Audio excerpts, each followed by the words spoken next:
Fans, we are back with another live edition of the Great North Wrestling Podcast on thehannibaltv.com. My name is Jack Kilby, Executive Vice President of Great North Wrestling, and I'm very pleased to bring on today a man who's had quite a career in the professional wrestling business, a man that was or is a TNA original and one of the stalwarts of their product, starting with the years in Nashville and then moving to Orlando. And he's got a million other interesting experiences in between. I would be talking about the one and the only, the Messiah of the Spine Buster, Mr. David Young. David, thank you for coming on tonight, sir. Oh, man, thank you so much for having me. I love Appreciate doing it. this thing. Very much appreciated. I read growing up that you were a fan of the business from a very, very early age. So I think the logical starting point would be to ask, what companies did you follow, and did you have any major influences from that period of time that resulted in you getting involved in the business? Well, growing up, I was always an NWA kid. It was always Dusty Rhodes, Ric Flair, Ricky Steamboat. I mean, those were always my heroes. Ricky Morton, honestly, I think Ricky Morton could have ran for president in 1989. I mean, I really do. Absolutely. He was that popular. And those are just the things that I mean, like in Georgia, we had, on Saturdays, we had a 10-hour block of wrestling. Joe Pedicino would turn an entire Saturday just into a wrestling day. And you had like all the major companies, you had Continental, you had everything just, right there at your disposal. So being in the Southeast, I mean, I was exposed more to the NWA and the Charlotte area and places like that. Yeah, what a solid foundation. Many refer to that period of time as the golden era of pro wrestling in that geographic proximity. I noticed that you have this moniker of the Messiah of the Spine Buster, and a fan who sent a question in wanted to know if you were one of the individuals that you were inspired by was the great Double A Arn Anderson.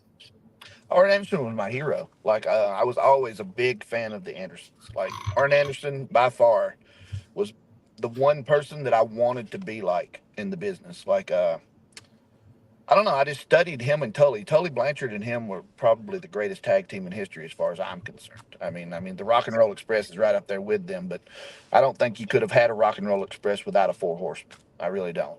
Or a Midnight Express.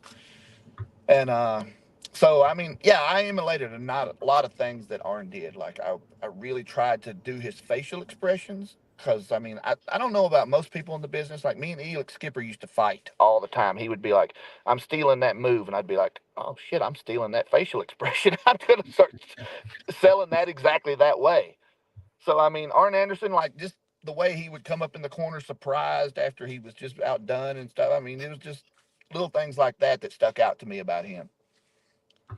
Yeah, you could definitely in your matches see some homage, if you will, to Double A. Can you talk about what the factor or factors were that resulted in you deciding to pursue wrestling as a career, and your training process? I've got it down that you're trained under Larry Santo. Yes, yeah, Larry, and he just passed away recently, within the last month, maybe 2 months. And uh, I started with a couple of people actually. The first time I ever saw wrestling live, I started training like a week later. I went to the live show and I saw it and I was mesmerized. But I used to tell my mom when I was 5 years old I was going to be a wrestler when I grew up. I mean, that's just all I've ever wanted to be. Everything I've ever done in my life. Me and Bull Buchanan used to talk about it all the time. He said that he went to college, and he said the only reason he went to college is so he could train longer to be a wrestler. I mean, he just wanted to work out more in the gym. He got a psychology degree just because it was the easiest degree he could get and still train to be a wrestler. So, I mean, for me, it's all I've ever wanted to be. Like, I had a dream when I was a kid, and the first time I ever went and saw it live, I got a chance to go do security the next week, and then the week after that, I was training. So I mean, I started with a guy named Lynn Fields, and Lynn showed me how to do bumps. Basically, I learned how to do bumps and things like that. And then I would go to other classes just to be their bump dummy. Like I would just go in there and take the moves from their students just so I could learn how to take the things the right way. I mean, that's I was determined. I had no desire to be anything else in life. I wanted to be a wrestler. That's excellent. I noticed in '94 you did a number of shots for WCW on their syndicated television against Stars and Stripes, the Nasty Boys, Alex Wright, Johnny B. Bad, a couple others. Wanted to know about your experience during that period of time in WCW, how you got that booking, and a lot of fans. We've heard a lot about the atmosphere at Center Stage in Atlanta was kind of an interesting venue, so to speak, in terms of the fans that they had in there, non-traditional fans, so to speak. What was your experience like in that respect? Well, Larry Santos, the one who got me the bookings, like he was already doing jobs on WCW at the time. So he would get me the bookings, and then he would charge me a booking fee just for getting me the bookings. So I mean, it was profitable for him, and it's the first time I was ever making money in the business. It was just me actually making real money in the wrestling business. But I was also getting to go into the dressing room and hang out with people that I idolized. Like I remember the first time I ever saw Ric Flair, it took my breath away. I couldn't even. There was no way I could have ever walked up and just talked to him. Because I saw him, I was just so mesmerized and starstruck. And then seeing Arn Anderson and Bobby Eaton and the Rock and Roll Express. I mean, just hanging out with any of those guys and being in there with Johnny B. Bad was awesome. Like he always took care of me in the ring. Like every time I got in there with Mark Marrow, he always took very good care of me. And some guys like Jim Duggan would take very good care of me when I would work with him. Like I'd get in the ring with Jim Duggan, and literally I wouldn't even see Jim Duggan all day long. Like he wouldn't come up say a word to me until about 5 minutes before the match, and he would walk up to me and he goes, "Yeah, I'm just gonna job you, kid." I was like, you know what, man, that's what I'm getting paid to do. Let's just go out there and have fun, and we did, and it always worked out very well. But WCW, like I remember Center Stage too. Like I remember a couple of times I went to Center Stage, and Center Stage was free. Like the fans didn't have to pay to get into Center Stage. They literally let them in free. And there were times where we couldn't pack out the building with free fans, and they would Mm. make us put on Sting shirts and give us foam fingers and sit in the crowd and jump up and down and scream just to pretend like we were fans and pay us to do that. So I mean, yeah, wrestling was at a really low point at that time when I was in WCW. Like WCW was paying us well, but at the same right, their business wasn't doing great at the time. Mm-hmm. Was there ever any talk of staying on longer with WCW, or at a later point again when their fortunes changed, towards the mid to later point of that decade? Well, I remember Jody Hamilton. We did a long week, like we did like a solid week of just wrestling for WCW. And at the end of the week, Jody Hamilton would pull a lot of us into his office, and he pulled me in as well. But most of the guys he pulled in, he would literally tell them, he's like, listen, you're not going anywhere in this business. You really need to find something else. You really, really, really are not going to make it at this. And then when he brought me in, the only thing he told me, and the only reason I know that is because other guys told me what he said to them when they came out of the office. And when he took me in, he said, listen, I think you have a bright future in this business. He said, you're young. He said, you need to get in the gym. You need to work harder. He said, but if you stay on the track you're on, you're actually going to do something in this business. So, with that kind of information from him, especially because Jody Hamilton was amazing, like he always treated me so well. Like, I remember one time I had to wrestle Vader, and it was my first time ever, being at the shows. And Leon had just broke Joe Thurman's back, like Mm. maybe a month before. And he comes in and they take me into a broom closet, him and Harley Race in the center stage. And he's like, okay, he hooks me for like a choke slam. He says, jump. And I jumped as high as I could. He goes, Oh, you're going to take that really good. I'm doing that 3 times. And I'm like, fuck. Come on. So, I mean, so we start to walk out, and as we're walking out, Leon goes out the door. Harley grabs me by the arm and pulls me back into the little broom closet. He says, okay, this is what you're really going to do. He said, when he starts throwing the punches in the corner, he said, I need you to start going this way as he's coming at you this way, and then start coming this way when he's coming that way, so he can never get a solid punch. He said, don't put your hands up because he's going to come underneath and try to break your ribs. He said, that's just how he is. He said, watch the monkey splash because he's going to really try to hurt you with that. And I was like, at this point, I'm like, oh, this is going to suck. This is just going to be a nightmare. So I walk out there, and then me and Nick Patrick are standing there at the door, getting ready to go out the door to the ring. And Flair comes up and stops us. And him and Leon go into the closet again, and I can see them through a little glass door, and they're arguing back and forth. And I was like, damn it, Flair, he's already going to kill me. Please don't piss him off even more. He's just going to go in there and just destroy me tonight. So they walked out, and Leon took off his headgear, and he goes, good match, kid. And I said, oh, wow, I was really, really looking forward to this. And he just started laughing and slapped me in the head and walked off. And Jody apparently thought that he was going to hurt me. And apparently he had told somebody he had a migraine or some bullshit that day. And Jody was like, just cancel this match. I don't want this kid to get hurt. And he never let me work as a heel again or as a baby face. He made me work as a heel from that day forward. So, I mean, I have a ton of respect for Jody Hamilton. Jody Hamilton took such good care of me in WCW. Yeah, it seems to be a very well regarded figure during that time. It sounds like you may have dodged a bullet there. Did you get to? I know that's a difficult situation for a young guy in a locker room with all those legends. But did you get to get any advice or critiques from any of those individuals that were there, Double A or even Flair? Did any of them I'll look be at honest with you, I your don't match? think I've ever held more than a high hello with a Double A. Like me and Arn Anderson have probably passed each other twice ever in the business. But Mm, like once again, he's one of those people I couldn't just walk up to and just introduce myself. I probably could now, but back then I would have been so shy and scared of him. I would have never done it. You know, mm, speaking of Vader, I did a show with Vader right after TNA, way after TNA, and it was like me, Vader, and Billy Gunn were sitting in the dressing room, and I was telling Vader that exact story. And as soon as I told him that he had just broken Joe Thurman's back, he kind of got defensive, and he goes, "So, what are you saying? I did it on purpose?" And I said, "No, I'm not saying you did it on purpose."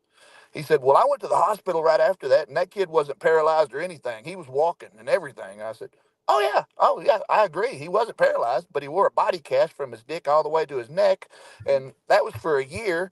And you fucked him up enough to where I didn't want to work with you." And as soon as I said that, Billy Gunn hit the floor. He thought it was the funniest thing he'd ever heard somebody say to anybody.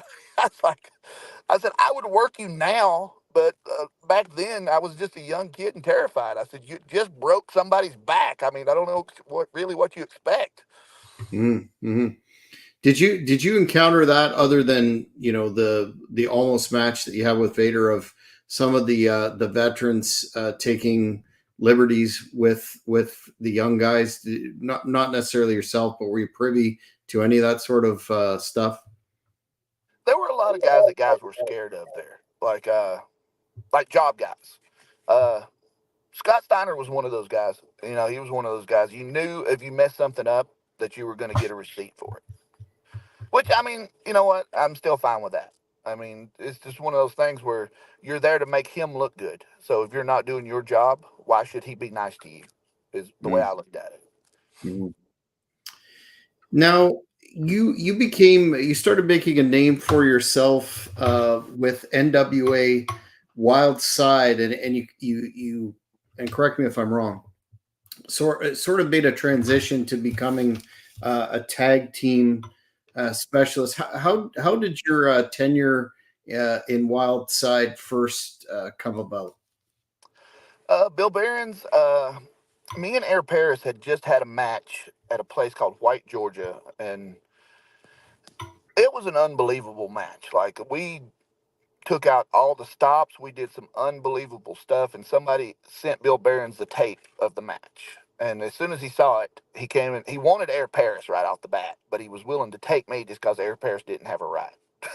So, you know, I would take Frank to the shows. That was my thing. Like I would always take Air Paris to the shows and make sure that he got there, and then they would always just work me into the show. That's how I wound up in Nashville.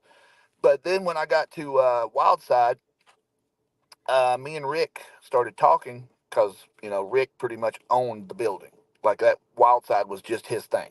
He owned the building. Bill Behrens was the booker, and Bill Behrens did all the storylines. But at the same right, Rick was the man that was in charge.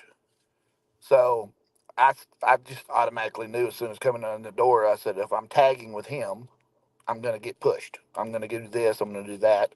And then for some reason, the NWA decided to put the World Tag Team titles on me and him. And how do I explain? All the great tag teams pretty much hated each other.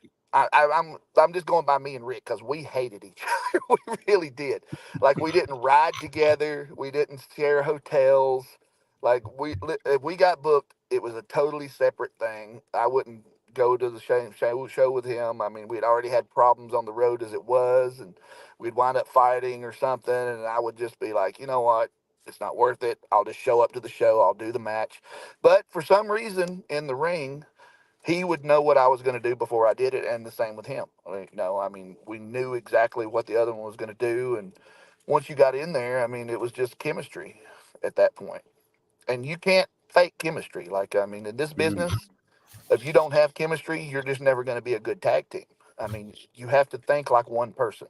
You can't go out there and just and I see it a lot. I see it a lot now. A lot of tag teams go out there and it's two singles guys just doing two single guy matches, Yeah. and then one guy sells. And you're not seeing the quick in and out tags. You're not seeing the quick double team moves. You're not seeing them work as a team when they're in there. And I think it's a dying art, really. I mean, it's right up there with selling. People don't do it anymore. Yeah, yeah, I couldn't agree with you more about tag team wrestling, which is a real head scratcher because look at all the money it drew over the years. You you first started working with AJ Styles in Wildside, and of course you had all those great encounters in TNA that those of us that were fans of the original TNA remember. Did you have that kind of you're talking about chemistry there? Did you have that kind of chemistry with AJ that carried over to TNA? Was that right off the bat, or was that just one of those things that developed the more you worked together?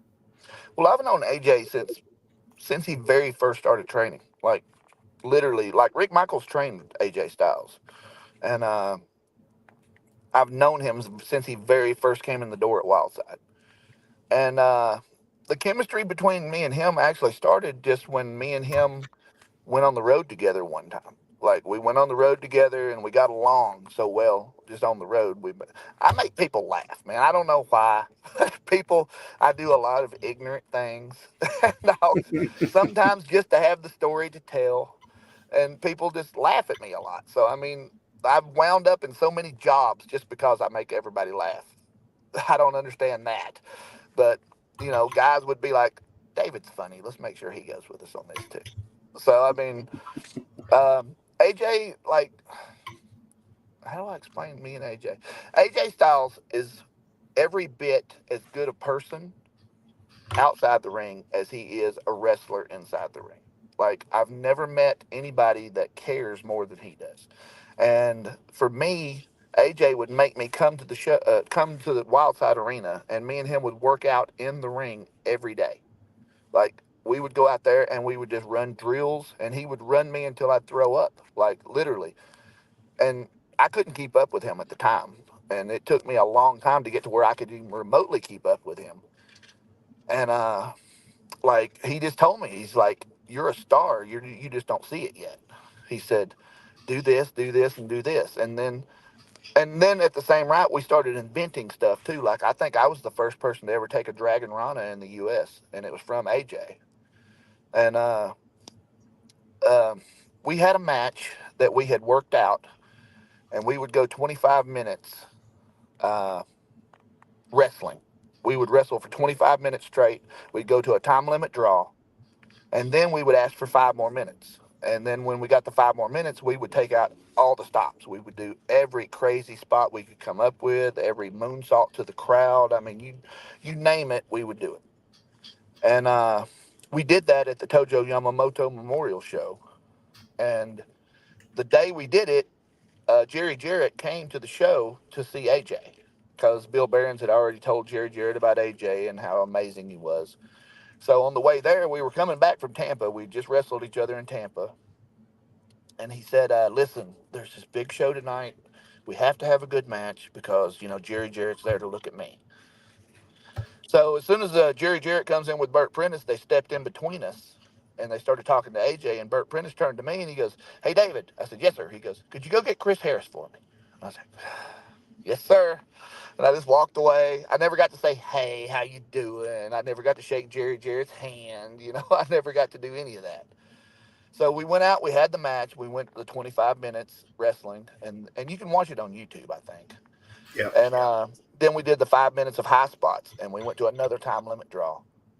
And I think the first time we ended it where he was just about to pin me, and I think the second time we ended it where I was just about to pin him. And we just walked out as a draw. And as soon as I stepped through the curtain, Jerry Jarrett grabbed me by the arm and pulled me outside and told me that was the best match he'd ever saw in his life, which is huge coming from Jerry Jarrett. He said, Mm, "I want to sign you right now." And me and AJ Styles were the first two contracts ever signed for TNA, like the first two. There were nobody else ever signed before us, and we that's signed awesome. that night. But yeah, my work, just working with Alan. If I hadn't been out there with him, I never would have gotten the opportunities that I got. I mean, I owe everything to AJ Styles. Are you surprised that, my goodness, if fans, the non WWE fans that didn't see some of the matches that AJ had in TNA, I think back to some of the massively physical encounters he had with Abyss, cage match on that one, I guess it was Turning Point pay-per-view. The abuse on his body has been significant. Are you surprised at all that the man is still performing at such a high level? No, not at all. Just because I know Alan, and I know Alan is one of those people that will never stop training. Like he trains constantly. Like I mean, he hurts. Don't get me wrong. He hurts just as bad as the rest of us do. I know.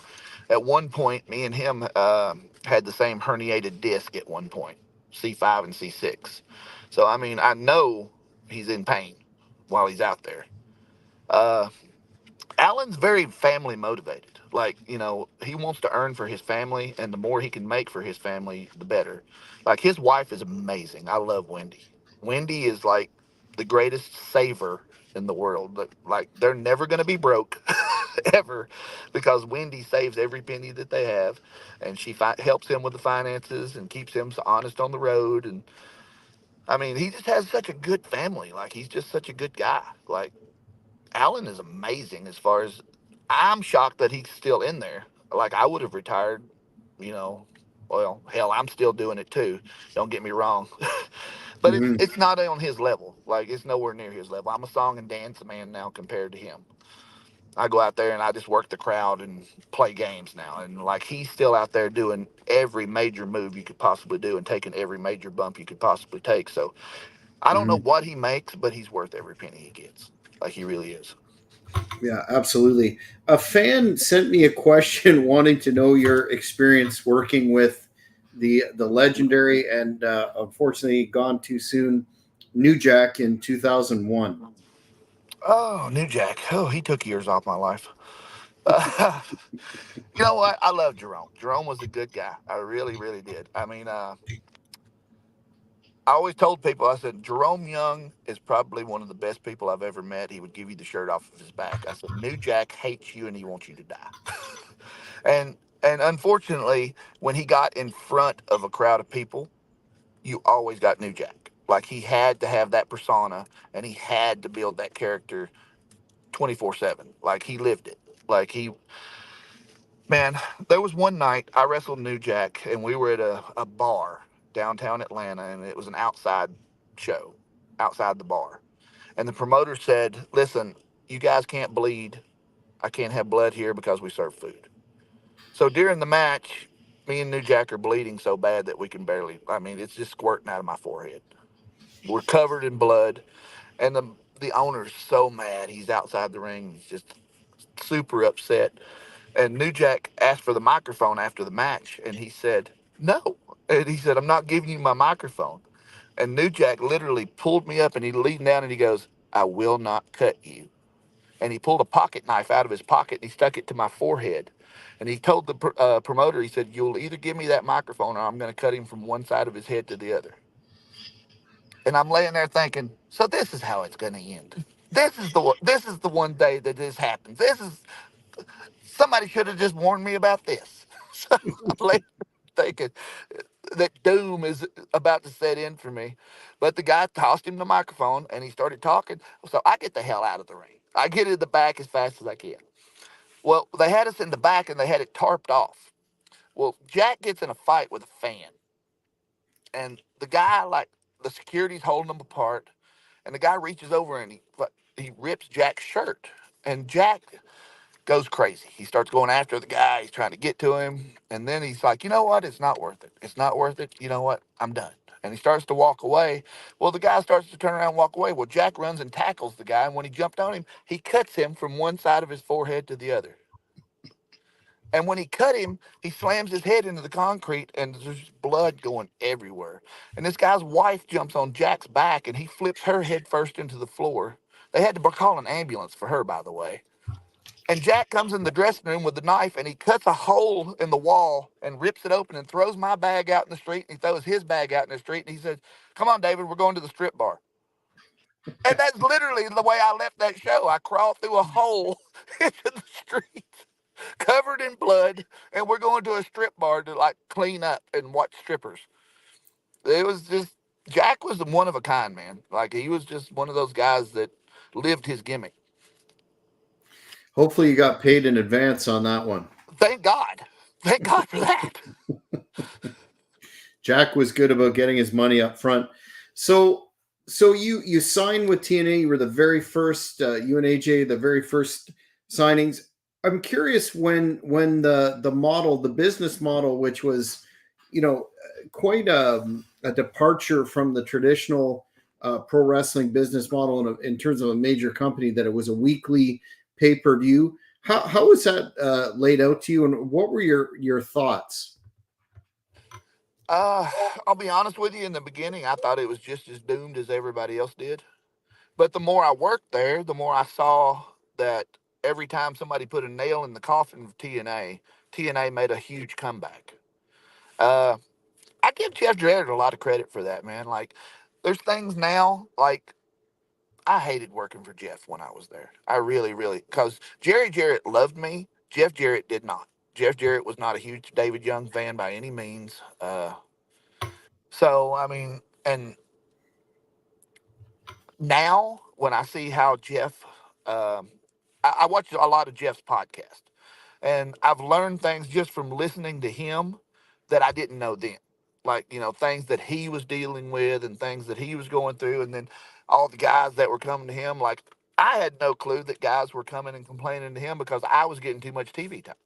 Honestly, I had no clue about any of that. Nobody ever once came to me and said, "Why are you getting so much TV time?" And the only way I knew that was just listening to his show, and Conrad, said something to the point that a lot of the guys were complaining about it. And Jeff told Conrad that day that he thought I was a solid performer and I deserved everything I got when I was out there. But being there, it just felt different back then. Back then, every day I felt like I was going to the dentist. Like it was like going to any other job. Like, you hate going to your job and clocking in and just, spending your 10-hour day or 8-hour day or whatever you do, and you're just miserable at the end of the day. Well, that's exactly the way it was when wrestling started paying my bills. Like, it was always something. Like, we were going to show up, and like I would get heat and I didn't know I had heat. Like, it was just one of those things. Like, one day we showed up and we were supposed to wrestle Chris Daniels and AJ Styles, and I knew we were going to wrestle them. And we go there, and I look at the board, and we're wrestling Chase Stevens and Shark Boy, which wasn't even a tag team. and we're going under. And I was like, what happened now? So I go to Simon Diamond. He was the agent on the match. And I said, what's going on? He said, go get Elix. We need to talk. You know, me and Elix Skipper were the diamonds in the rough at the time. So I go get Elix. We come and he starts talking to us. He said, you're both going to get pinned same time Shark Boys finish. And I was like, why? I said, no, that's not going to happen. I said, go tell Jeff I'll take the finish by myself. You know, there's no way I'm going to let him pin us both. He said, no, I was told to tell you specifically that if you don't like your new finishes in this company, maybe Elix needs to stop asking for a raise. So, I mean, at that point, what do you say? I mean, that's when we asked for our release. And I've never, worked for the company except for the Slammiversary a couple of years ago since then. Mm-hmm. Mm-hmm. Sounds a lot like the pro wrestling business with the heat that you're not aware of, or the switched heat, etc. Wanted to ask you though about the old school fans of TNA look back fondly on those Asylum years in the fairgrounds and your experience working in that particular venue, because I think it was a really underrated period in pro wrestling in general, but definitely in the life of TNA. No, I think the Asylum was the best parts of my life. Like my wrestling career, especially. Like I had more fun there than I've ever had anywhere else. Like, uh, I did the losing streak there, and Dutch came up with that for me. Like Dutch Mantel, him, and I think he stole it from Barry Horowitz. I know Barry Horowitz used to do that and did that in Memphis and got it over really huge too. But the losing streak, like I don't know, for me, wrestling, I don't feel like I don't have to go out there and win to get over. You know what I mean? Like I can go out there and get over losing Yep. and make losing the whole gimmick. You know, I could go out there and just be myself and have a good match and still lose and go crazy at the end of the night. And literally it transformed into the indies too. Like me and Elix would go on the indies during the week, when we weren't at TNA. And I would come out and just get a microphone and stand in the middle of the ring and go, do I look like a loser to you? Do I really look like a loser? Because I'm telling you right now, I'm a winner. And I would just do the whole spiel about being a winner and then slip on a banana peel right there at the end of the match. And I never won a match on the Indies. I swear to you, the whole time I was in TNA, I never won a match anywhere I went. Everywhere I went, I made sure I lost. Just for the fact that I was doing that losing streak. And then we did the Insane Clown Posse thing where I was afraid of clowns, which I don't like clowns. I'm not afraid of them, but I don't trust them. They're hiding something, or they wouldn't have to wear makeup. Good But point. I mean, uh, yeah, the being afraid of clowns thing, Dutch loved that. Like I knew those guys were going to be somebody that everybody was going to have their eyes on because the Juggalos were already out there barbecuing around the building, you know, 2 weeks before they ever got there. So I mean, I knew it was going to be huge. So I made sure that me and Disco got involved in the whole being afraid of clowns and me going out there and just botching everything just because I was a terrified of clowns. Tremendous.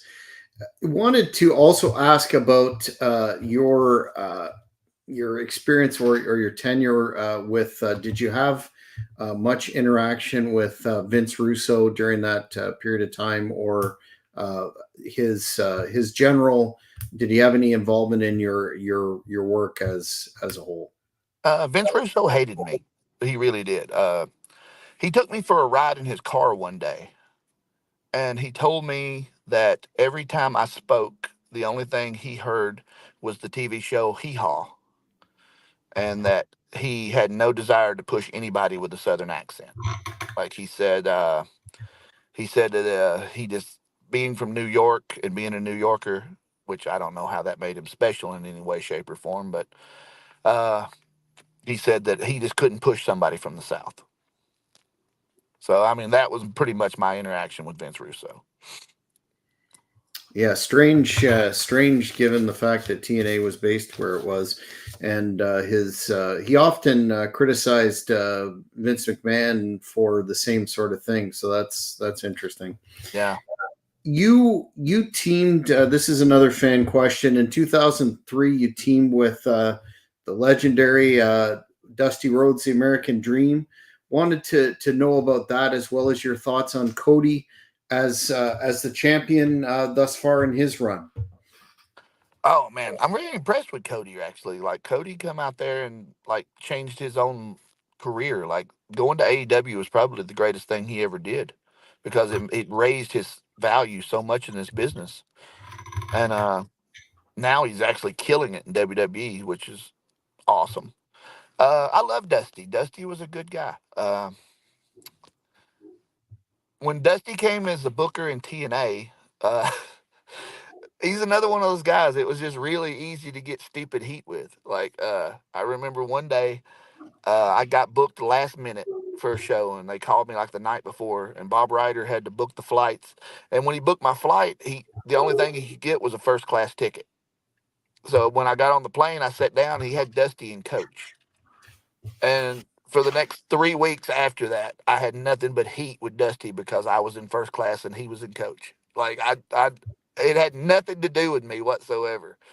But yeah, Dusty, yeah, he was one of those guys, man. It was really easy to get insane little bitty heat things with. Yeah, that first class thing seems to have seems to have impacted a lot of guys in a similar way. Did you think about moving or giving the seat Oh up to what? try? I literally got up and walked to the back of the plane and asked him to switch seats with me, and he refused. Like as soon as he walked by me, Samoa Joe screamed, "Oh, that's heat! That's heat!" He said, "You're dead, man." He said, "It's over for you."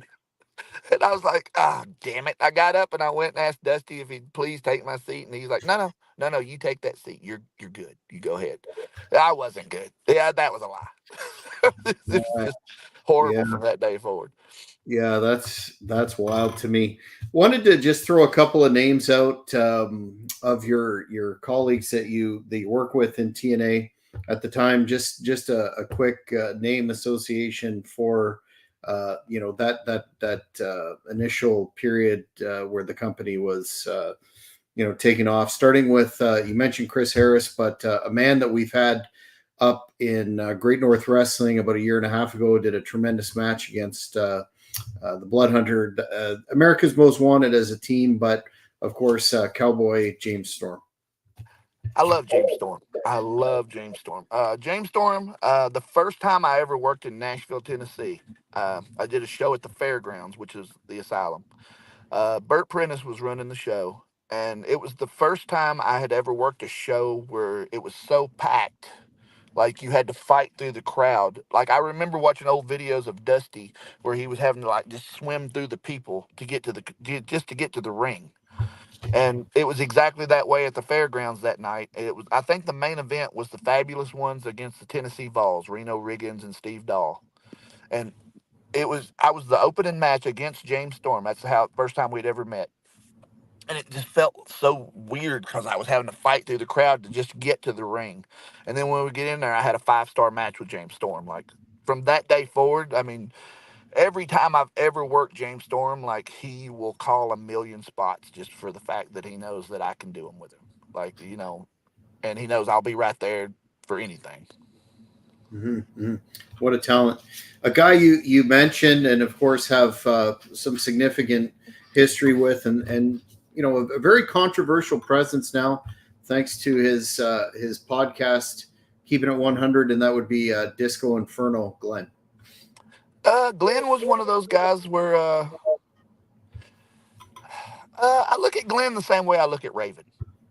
I've either walked away so depressed I wanted to kill myself or so mad I wanted to kill him. There was never any middle ground there. Like I was just, it's just, I mean, I like Glenn, I really do, but I can only handle Glenn in small doses. Like Glenn like goes a little crazy every now and then and just keeps on and keeps on and keeps on, especially if he's got a rib. And but no, I had a lot of fun with Glenn. Like everything we did, I learned a lot from Glenn. To be honest with you, because Glenn like had been in the office, and Glenn knew things that I didn't know how to do. Like I didn't know the politics behind a lot of the things, and Glenn did. So I mean, I swerved a lot of obstacles and a lot of potholes just because I was with Glenn. Mm-hmm. What about the man who was, again, one of those key figures in the early days of TNA? He seemed to have just an incredible career ahead of him. Very short, unfortunately, unremarkable tenure in WWE, but man, what a favorite for the fans in TNA. That would be the alpha male Monty Brown. I really liked Monty Brown. Monty Brown was one of the nicest guys I ever met. And he had a Super Bowl ring. I mean, I worshiped him just for that. I mean, I was like, damn, he played in the Super Bowl. He was with Tom Brady. He was out there on the field. He actually did it. Monty was one of those guys, man. Like, when he first came into TNA, I remember everybody in the office, they were like, he does the greatest promos I've ever heard in my life. Oh my God, his promos are so good. And then when he wanted more money, all of a sudden, oh, his promos are so stupid. Like I can't stand to even hear him talk. And it literally happened like that. Like as soon as he asked for more money, that's when everything turned to crap for him. Mm-hmm. Mm-hmm. What about the Monster Abyss? I love Abyss. I love him. I love him. I've known him. Gosh, we went through the Indies together, so I mean, we just have one of those bonds. Like he's that guy I could call right now, and we would pick up on the very last conversation we were having, and wouldn't miss a beat. Like Chris is one of my favorite people in the business. I always said he had what about Bob syndrome because every time I would first see Chris, I'd walk up and he'd be like, "Hey man, you mad at me? I haven't seen you in a month. Why would I be mad at you?" He's like, I don't know, man. You get heat in this business sometimes, and you sure you're not mad at me? And he would just ask me that like 100 times in one night. He'd be like, "You sure you're not mad?" I'm like, "No, I'm not mad. I have no reason to be mad at you. I love you. You're awesome." But he's also one of the funniest people I ever met in my life too. Like he stayed at my house one time, and it was like, gosh, he was at my house. Him, Chris Harris. Uh, there was a few people, man. There was like I used to have a house for wayward wrestlers. Like guys would just come in and stay at my house if they were on the road. That way they didn't have to pay for a hotel or anything. And Abyss was asleep, and my little boy, Chris Harris, put my little boy into going in there and hitting him in the face with a frying pan while he was asleep. And he hit him with the frying pan. He said he opened his eyes and all he saw was this little kid standing there laughing. And he said the pan was still dinging. He said, I thought I was in the middle of a Children of the Corn movie or something. I said it was the most horrible thing I've ever went through in my life. That's fabulous.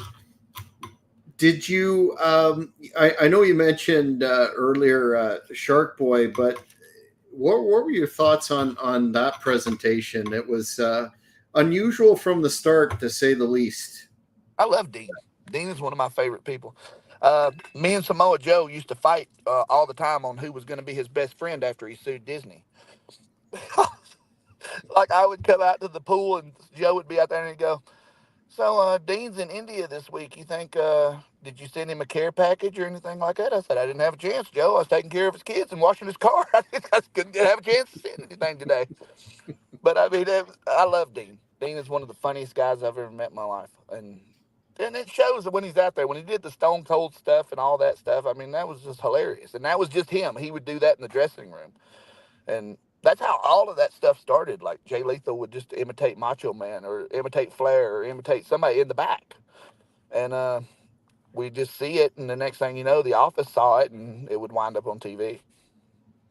Yeah, and very, very gracious to his to the fans at the events too. I noticed that, and last but not least, you mentioned him numerous times, but what a career, and man, he's still killing it.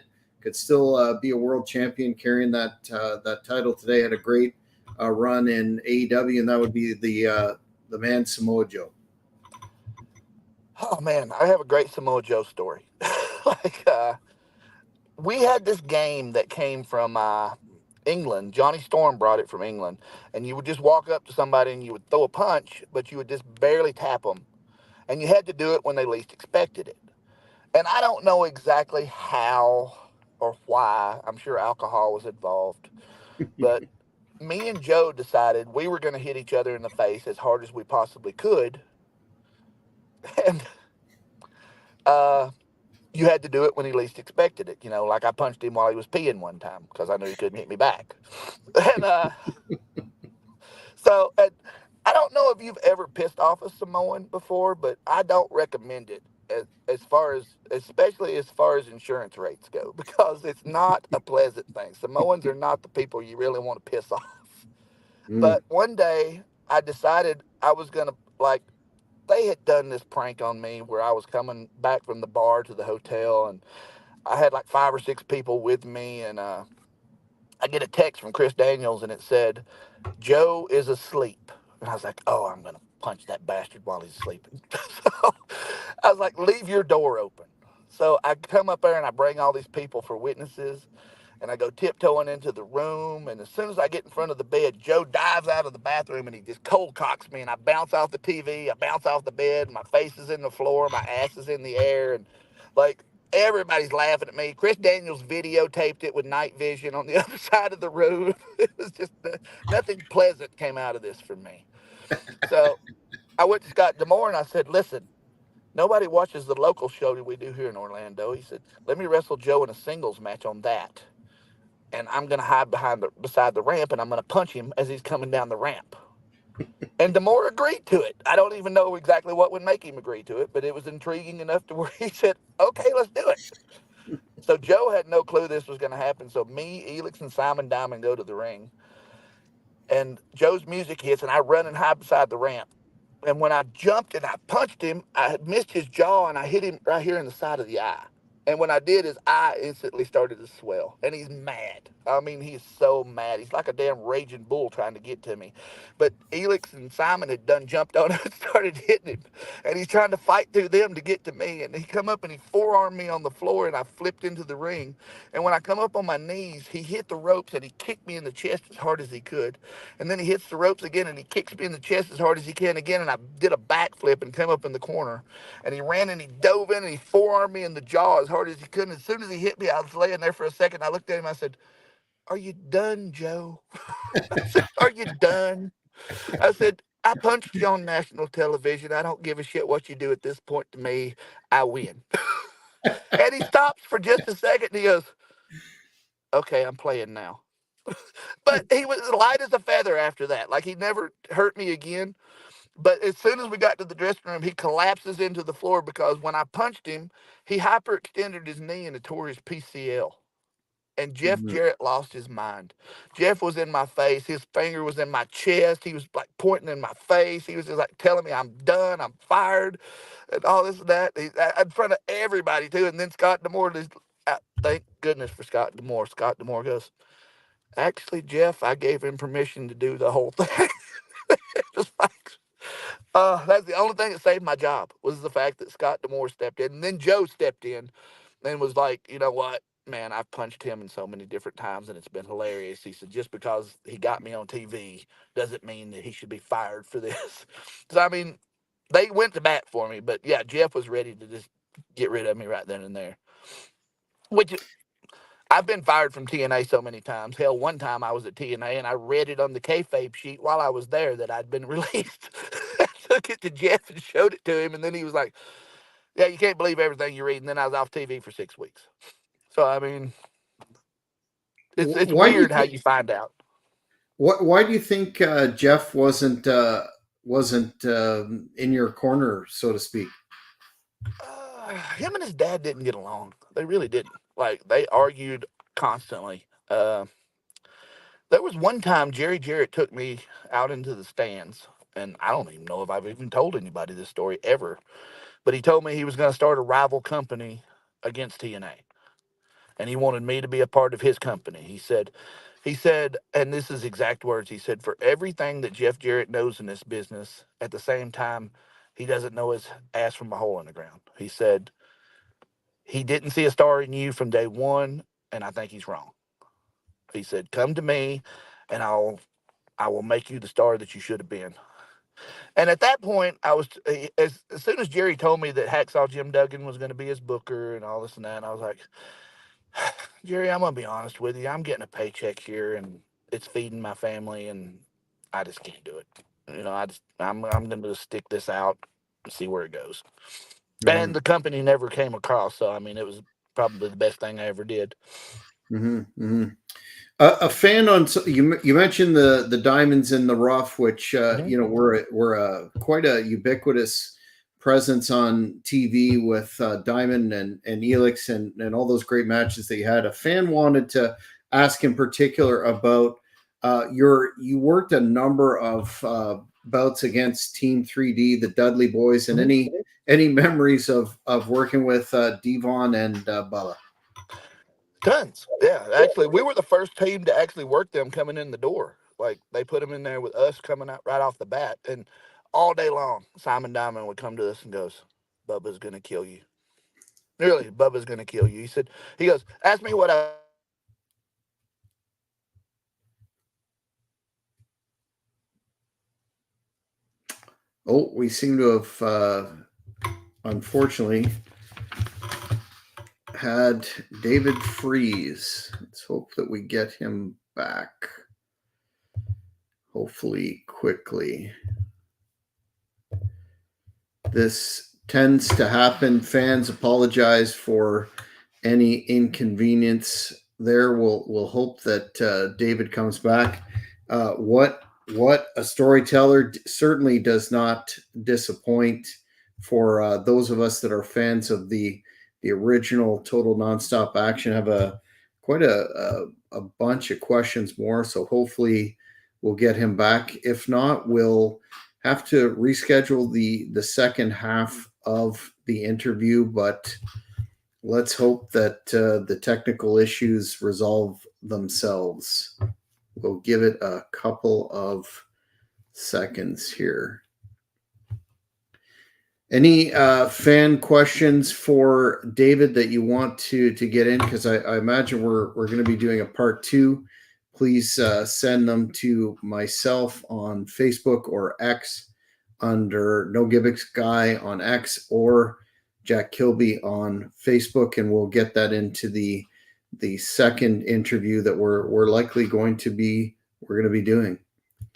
Unfortunately, I'm assuming that his phone died or we lost the signal, so we will reschedule a second part of this interview. Man, what an entertaining guy! Absolutely did not disappoint, and you can see why he is quite beloved in the business. Stay tuned to thehannibaltv.com for updates as to future interviews that we have scheduled, including, oh, here he is back. I am so sorry, man. It said the phone overheated. No worries, man. I'm just glad Where you was I in the story? you were talking about how Diamonds in the Rough were the first to work the Dudley Boys or Team 3D on the way in, and Mr. Kenny was ribbing you that, or maybe not ribbing you, Yeah, he was that ribbing. He Bubba was really going to was kill because you. he loves both of those guys. Like he really does. He likes both of them. But he would go, ask me what I think about Devon. I was like, what do you think about Devon? He goes, God, that Devon's a great guy. You're gonna love working Devon. It's gonna be so easy for you. He goes, ask me how it's gonna go with Bubba. I said, how's it gonna go with Bubba? He goes, man, Devon's great. That Devon's gonna be awesome. He's gonna make you look great. So I mean, but you know what? Like as much as he built it up for us, and me and Elix were ready to go out there and just like get the crap beat out of us. We really were, but they were awesome. Like they were amazing every time we worked with them. Like, and they're funny. Oh, they're so funny, man. Like we got on a plane one day, and literally like Devon was sitting back there in the back with me, and Bubba gets on the plane, and the stewardess goes over the PA system and goes, "Mr. Dudley, Mr. Devon Dudley, we have your seatbelt extension." And from the back of the plane, you hear, "Fuck you, Bubba!"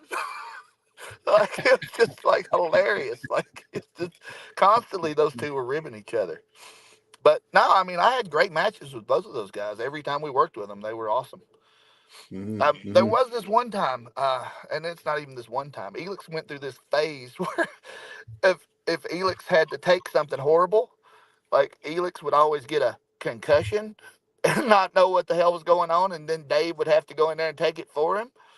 Like I went through the table like 5 nights straight one night, like literally every night. I had cuts and scratches all over me, and even Bubba was like, and they were power bombing me off the top rope through the table. And he was like, Dave, he said, I'm not doing that shit again tonight. He said, Elix needs to take it. So we get Mhm. out there. Elix gets a concussion and can't keep going. Like Elix is just staggering around on the floor. And I said, I'll take the power bomb through the table. And he goes, no, we're just going to give you 3D and then we're going to the back. He just gave me 3D in the middle of the ring and they just left me in there. But I mean, they were always super good to us. Like, I mean, I have nothing bad to say about anybody, man. I can never tell you anybody that ever tried to take liberties with me in that ring. Like all of the guys I worked with at TNA were amazing. Like, I mean, I've had bad matches. Don't get me wrong, but most of those were my fault. Usually, I would screw something up, or just something like that. But I mean, I don't know. Just all of those guys were just always so amazing to work with. Mm-hmm. Absolutely. What a roster. We have a live fan question. Wanted to know who the best ribbers in TNA were from your perspective. Rivers, uh, Mm-hmm. let me think. Uh, Samoa Joe was probably right up there at the top. Like he would do stuff. Like he's that guy that would like hide your bag and like you would like leave your room and you'd have a sticky note and then you'd go all over the hotel, all 12 floors, and there'd just be one sticky note would just lead you to another sticky note. And you would just go like all 12 floors and then your bag would be hanging outside your window on a rope or some shit like that. Like that was just his thing. I remember one time he put my damn gel pads in the freezer and froze them, so I had to wrestle with frozen gel pads. Oh my, that must have been uncomfortable. I guess I you don't even got know to how do he what got in you my got to room. do. I had no clue how he even got in my room. That's awesome. I guess it passes the time on the road. Did you ever consider when TNA you're back and forth there as well? But did you ever consider approaching WWE to obtain a contract with them after you had I've all done that things as TV an time? extra. I've done a lot of things with as an extra with WWE, and I've actually had several matches with WWE. I've had I wrestled Funaki, I wrestled Billy Gunn. Uh, Gosh, who else? Me and Funaki had a really good match, and then me and a guy from Wildside, Onyx, we actually wrestled a dark match for WWE, and we did like 20 minutes, I guess, out there, and I don't know. I just never felt like I fit in there though. Like it just didn't feel like a right fit for me. Like every time I went, and especially like the last few times I went, they got to where you weren't even allowed to get dressed in the same dressing room with the guys. They would put you in a tarp in the middle of the building or something like that. So after that, I was there with Dave Taylor one night, and they kicked Dave Taylor out of the dressing room. So I mean, all of us, they kicked us all out. They were like, we don't really need you guys tonight. We're just gonna give you some tickets and let you go sit in the crowd, and that was it. So I was just like, you know what, screw this place. I have no desire to ever come back again. Hmm. Yeah, I don't blame you. What are your thoughts on and you touched on it briefly before about TNA that was a you know they've called it intermittently a zombie promotion because it won't die, and now it seems to have after Scott D'Amore's departure or whatnot, they seem to have a relationship with WWE. What are your thoughts on the company and all the various, well, it's a company, but it seems to be separate and distinct periods, and the fact that TNA is still around today, maybe not doing huge business, or maybe they're having a resurgence right now, but they're still around after all these years, 22 years ish. I think TNA is one of the best learning grounds you're ever going to find out there in the Indies right now. I mean, there's other places. Ohio Valley's really good. I mean, you have to learn how to be on TV to be on TV.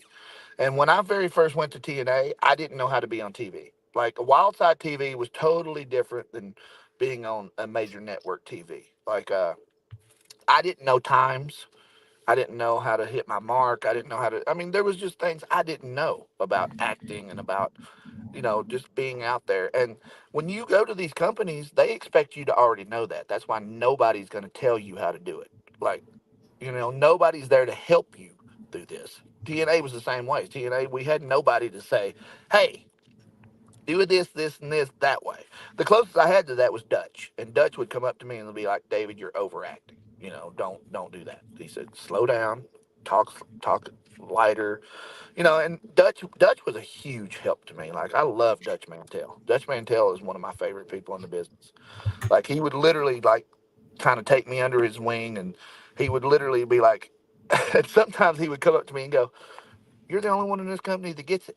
He said, "I could do anything with you. Hell, I could throw you out there and you could wrestle a damn chicken and you'd be fine with it." He said, "Rest of these guys complain about everything."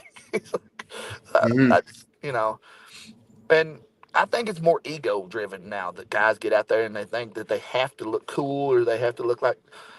I kind of like looking like the idiot. I don't mind going out there and looking stupid in front of the crowd. I mean, at the end of the day, my paycheck's still paying my bills. I don't really give a shit what somebody thinks about it. Hmm. And it's entertaining. Here's a kind of a left field fan question asking, what is your view on the late Chris Benoit's son David wanting to join pro wrestling? And I mean, this is a rumor that's been around for a while. I know he did some training with Harry Smith, but I don't think he's actually stepped into a ring as of yet. But what are your thoughts on that? I'm not going to make any new fans saying this, but Chris Benoit was one of my heroes. He really was. Like, I really loved his work. Like, I cried the night that I heard that he died. Like, him and his family had passed away. And then I was crushed the next day when I heard that it was a murder suicide. Like, I was crushed. And, like, and I can't deny his body of work. Like I can't. Like I can't look at his body of work. I still think WrestleMania 30 is one of the greatest matches I've ever watched in my life. The three-way between him, Triple H, and Shawn Michaels. Like I've never saw that much psychology in one match, to where it just told a story without them saying a word. I could just see that in that match. And if he could be anywhere near as good as his dad is, I think he deserves a shot. I mean, you can't hold him accountable for something his father did. And there's no reason that kid shouldn't be able to make it in this business. There's no reason at all. I mean, what his dad did was horrible, and it really hurt the business more. And that's the crazy part. Like he loved the business so much, and yet he probably hurt it more than anybody's ever hurt it ever. Like he Hmm. literally almost destroyed the wrestling business Hmm. just by what he did. And Yeah. I don't blame WWE for what they did and cutting him completely out of everything. But at the same right, you still can't deny his body of work. Like, I mean, as far as a worker goes, he was amazing. Like, he was just incredible. And I'd heard so many stories about him where they talk about he would discipline himself. Like, he would literally go in and do like 500 squats just because he missed one spot and stuff like that. I mean, it's just, I don't know. I mean, I don't think you're ever going to find that kind of discipline in this business again. And his work rate was amazing, but I just feel horrible having to say that out loud because of what he did. So I Mm. mean, Yeah, I get it. It's a real dichotomy between what he accomplished in the business and yeah, what he did. But I would agree. I don't think you could hold David accountable for that. That's kind of not by any ridiculous. means, not by any means. Yeah. We've got time for one last fan question asking which town had the best nightlife and which had the best crowd. Would that be Nashville? Nashville was my favorite by far. Nashville, we were kind of like rock stars in Nashville. Like we didn't pay bar tabs. We didn't. I mean, everything was free when we would go out in Nashville. So I mean, there was a lot of really crazy nights in Nashville.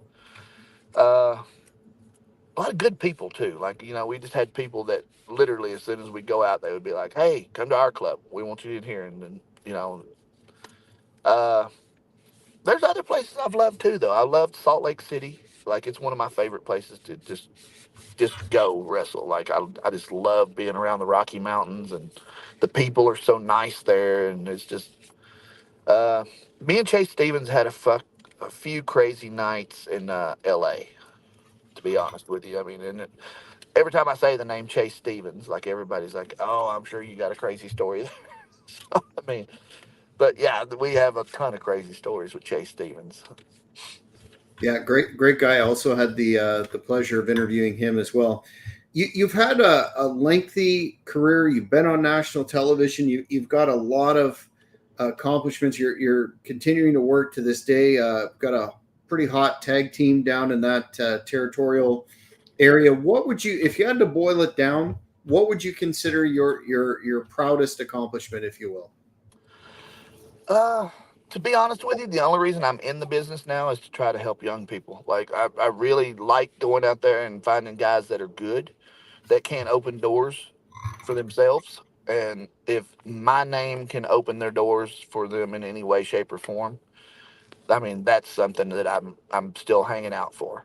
Like I don't like bumping. I hate it.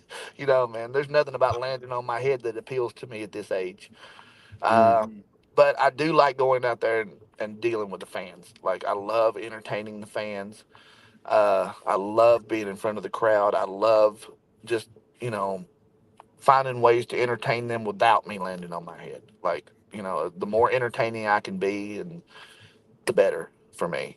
And for some reason, I have this God-given ability to piss people off. So I mean, it's not that hard for me to go out there and make people mad just by saying a few things. And that's work. What do they say? Work smarter, not harder. If you've got that Yes, ability, run with it. Right. I wish I'd had known how to work like this back when I was in my prime. I really do. Like the things I do out there now are night and day compared to like it's literally like a Broadway show when I go out there now. Like it's literally like, and my tag team partner Adam Jacobs, I love that kid. Like he's like my little brother. Like he has been for years. We were in Wildside together. My favorite story about Adam is we were at TNA and they gave him a tryout match and he was in a dark match against AJ Styles. And everybody all day long, they were like, Adam Jacobs is going to be the next big star. Adam Jacobs is coming out here. He's going to make a name for himself. He's going to be great. And as he come running down to the ring, down the ramp, he went to dive in the ring and he dove head first inside the ring and just fell on the floor. And Oh Jeremy wow. Borash was in the ring and just threw the microphone in the air and walked away. And Adam was so mad. The match was great, by the way, but nobody remembered the match. All they remembered was Adam just diving head first into the side of the ring.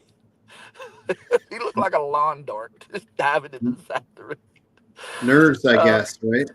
he was. I think it was nerves, and he was just angry after that. Like he was just, and I think he's been an angry, bitter little man ever since. To be honest with you, because he's gonna be so mad that I just told that story. That's tremendous.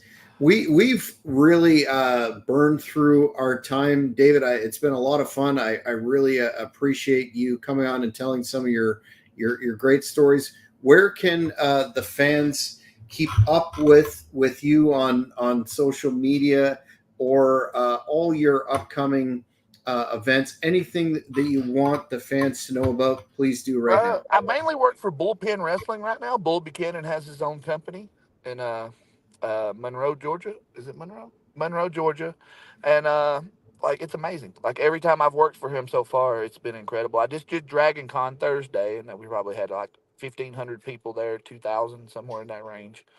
Uh, my Facebook is I couldn't imagine anybody else wanting to be me. To be honest with you, so I mean, there's bound to be only one David Young. If you see my picture on there, it's definitely me because nobody wants to imitate me.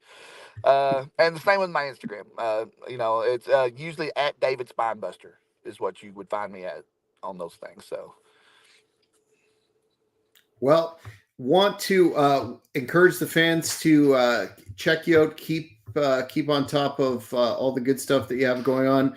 Really enjoyed this interview, and thank you for your time once again, sir. no, thank you so much for having me. Well, fans, that's it for another edition of the Great North Wrestling Podcast. If you haven't by now, hit that subscribe button to the HannibalTV.com. We're closing in on another milestone, 400,000 plus subscribers, and you will keep up to date as to all the great content that we have coming, including this interview. So, fans, thanks once again for watching, and we will see you next time.